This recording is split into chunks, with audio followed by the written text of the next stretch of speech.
Greetings.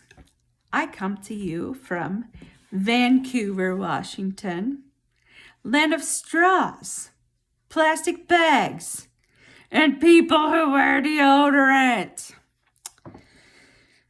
I keep my comedy simple. I don't improvise. I don't use props. I don't do voices. I hear voices. I just don't do them. Wow, guys. We made it. 2020 was a year. Whew. That was a rough one. That's all I really have to say. That wasn't a joke.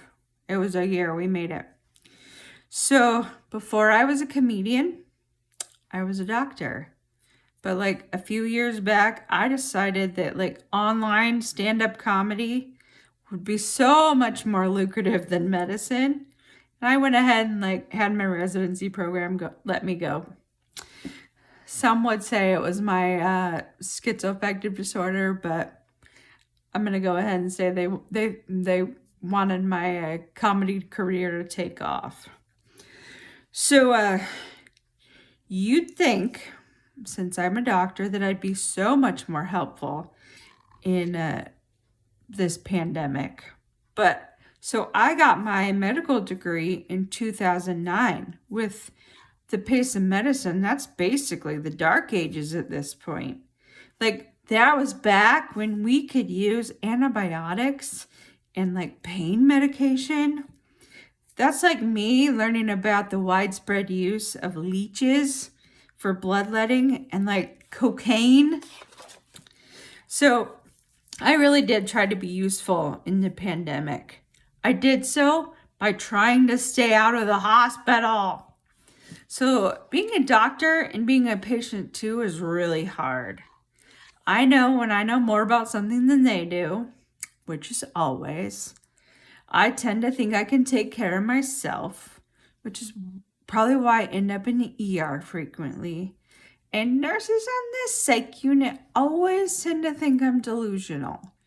For some reason, they don't take me seriously when I say, no, really, I am a doctor. So guys, since I have no marketable skills anyway, and my mental illness is in full swing, I have ended up on welfare.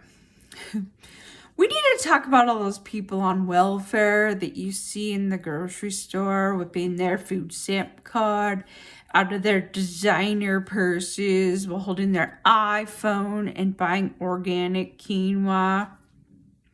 Holy crap, that's me. Guys, it's been a long way to fall from being a doctor to being on welfare. I used to think about all the places I could go to dinner. Now we think about all the ways I can cook a potato without electricity. So about a year ago, I was on the verge of homelessness. I was all set to move into this house, and it turned out to be a crack house. Long story short, you can't turn a crack house into a crack home. But guys, I was one of the lucky ones. I quickly found a place to live. It's an apartment for people with mental illnesses, which I clearly qualify for. The catch is, though, it comes with a roommate who also has mental health challenges. So guys, after several tries, I finally lucked out and got one with the cleaning type of OCD. Before she moved in, the only place that was ever clean, like pristine, in our apartment was the shower. Like you get two depressed people, that shower doesn't get used very often. Like there were times where I had to like toss out the crock pot and a couple blankets just to get in. Like we used it as storage. This roommate though, she's great. Like there were stains on the floor that I just assumed were part of the design. Like they came up with this process called scrubbing. Yeah, I hadn't heard of it either. So I do love my apartment. I have really nice neighbors, but I've learned that I'm not too good at making friends. Like apparently to make friends the standard way, you like have shared interests with those people. And you say like, "Hi, I'm Molly and I like dogs or whatever you do beats me.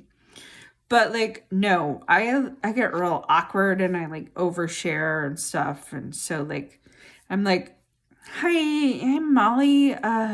Did you know the average human farts 14 times a day? Well, you see, I'm a little above average at 17, at least while I'm awake. So what about you?